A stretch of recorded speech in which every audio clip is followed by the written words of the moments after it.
welcome to my YouTube channel. This is Amruta.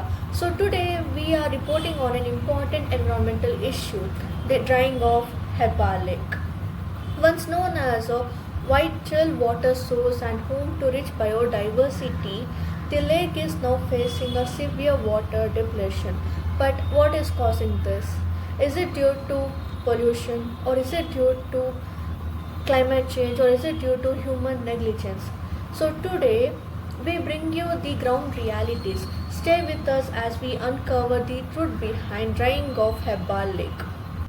There was a time when this lake reflected the sky, when morning began with birds flying over calm waters and evenings ended with peaceful walks along its edges.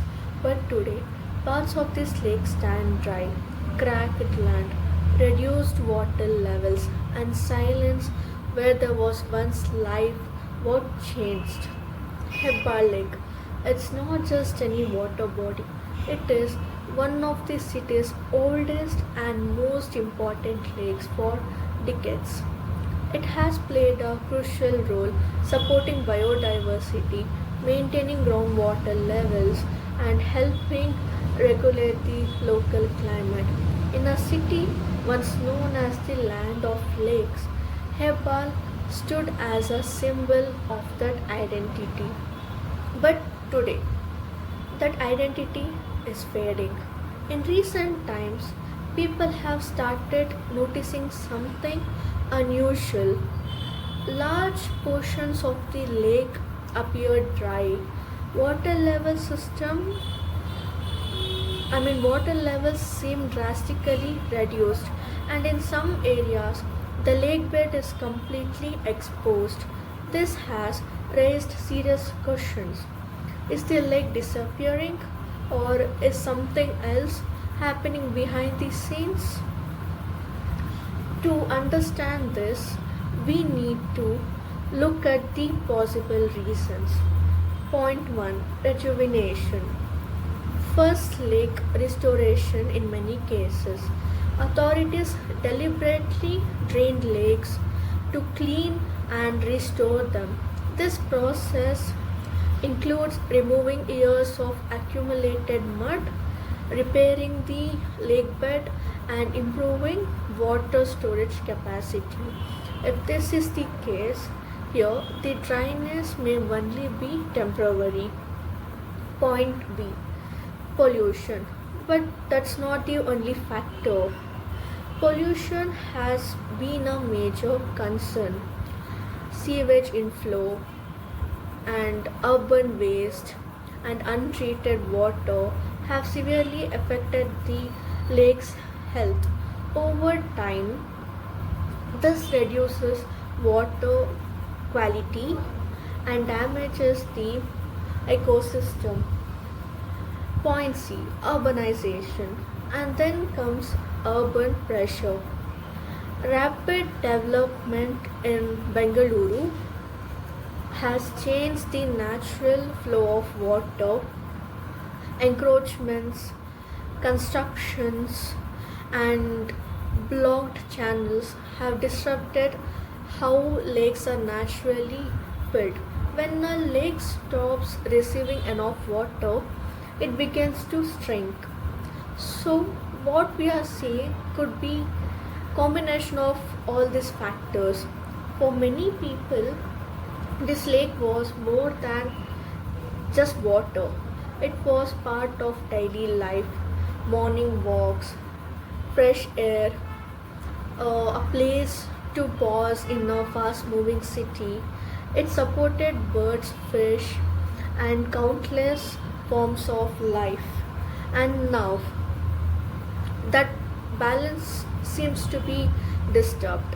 When a lake changes, everything around it changes too. And Hebbal is not alone. Across Bengaluru, many lakes are facing similar challenges. Once a city of interconnected water, interconnected water bodies, today it struggles to protect them. This is not just about one lake, it's about the future of urban water systems. Years ago, Bengaluru had a unique system. Um, Lakes were not isolated, they were connected. When one lake filled, the excess water flowed into the next and then next. This system helped store rainwater, prevent flooding, and maintain balance. But over time, that connection was broken. Rapid urban development changed the way the city functions. Natural drains were covered, and water channels disappeared, and lakes were left to survive on their own. Without proper inflow, even the strongest lake begins to weaken. What makes this situation more serious is how quietly it happens. There is no sudden warning, right? There is no sudden warning, no single moment of collapse. Instead, instead it happens slowly. A little less water, a little more pollution, a little more pressure, until one day we look at a lake and realize something is missing. Water bodies are often taken for granted. As long as they exist, we don't question them. But when they begin to change, it raises uncomfortable questions. Are we doing enough to protect them? Are we noticing this changes early enough? Or are we reacting only after visible damage is done?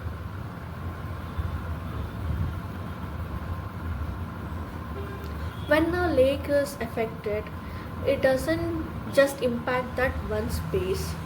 It affects groundwater, it affects local temperature, it affects air quality, it affects birds, animals, and every human life in ways we don't immediately see.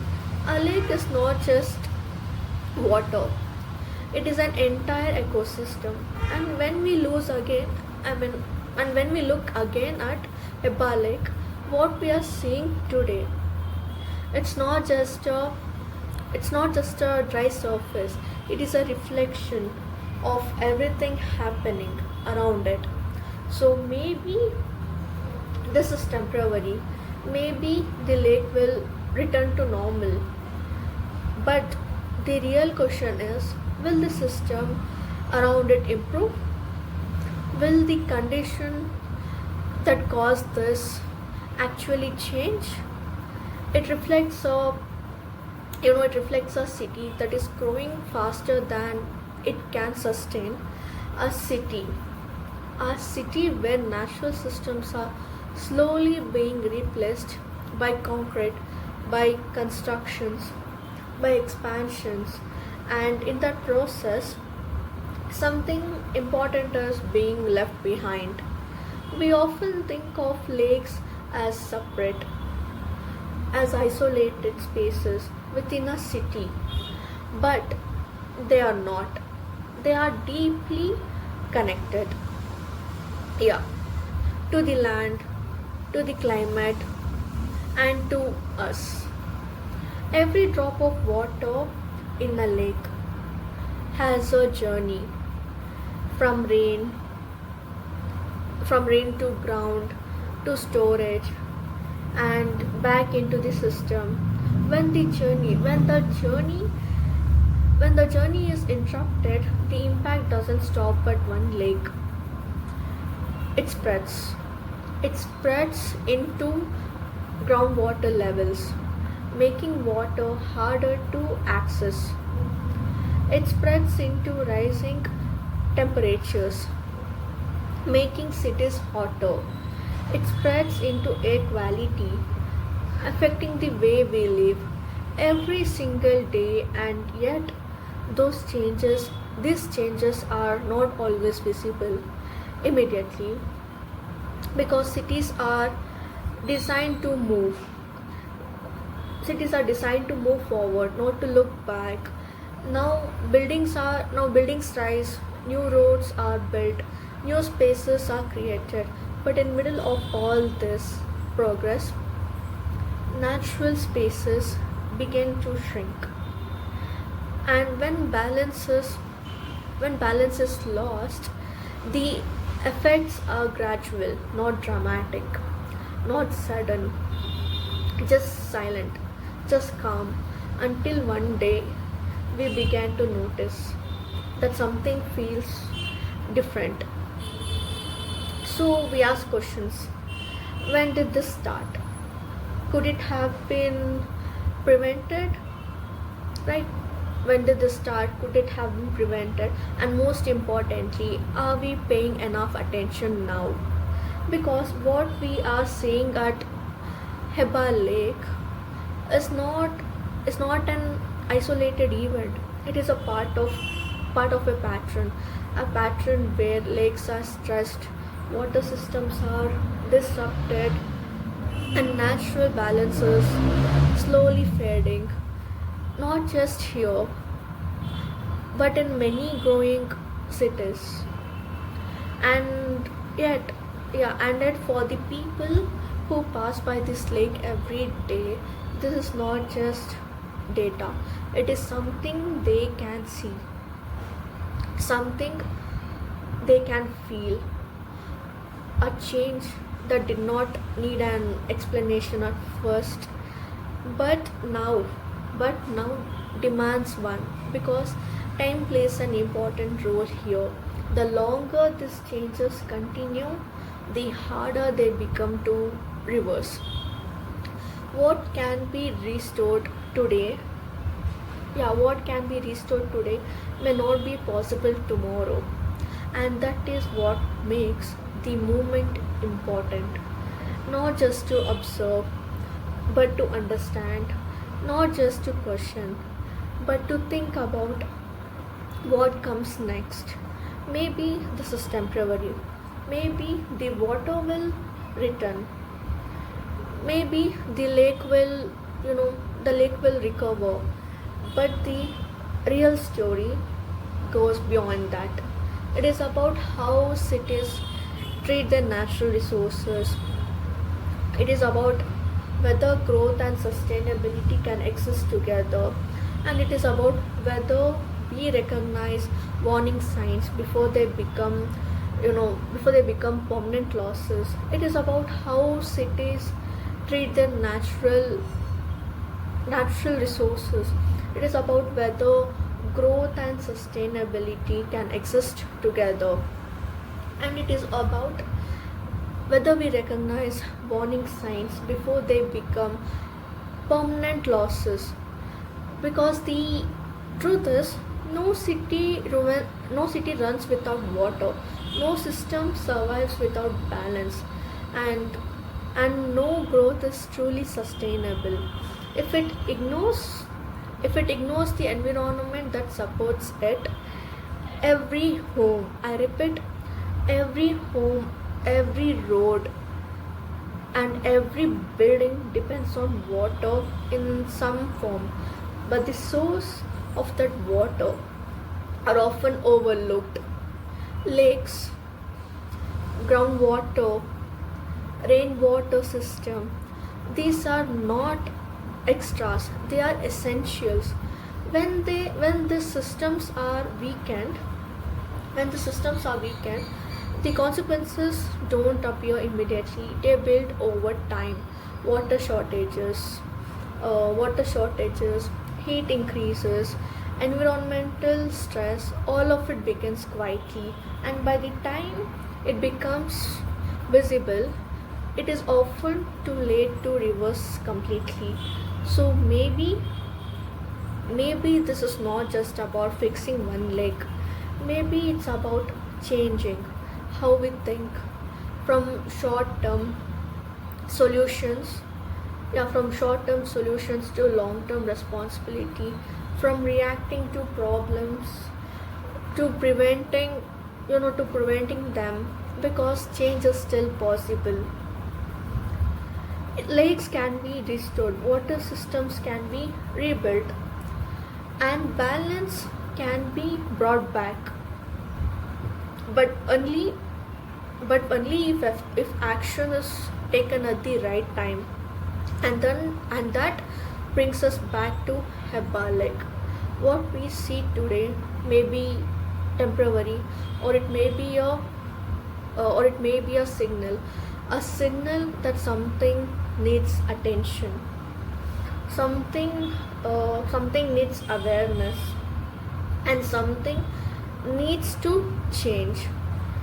Because ignoring the signs does not make them disappear. It only delays the movement. When they become impossible to ignore. Okay. As we conclude, the condition of Hebbal Lake reminds us that water bodies are not just part of nature, they are essential for life and ecological balance. If immediate action is not taken, we may lose more lakes like this in the future. Conservation is not only the government's responsibility but also ours as citizens. This is Amruta reporting on environmental issue, signing off. Bye.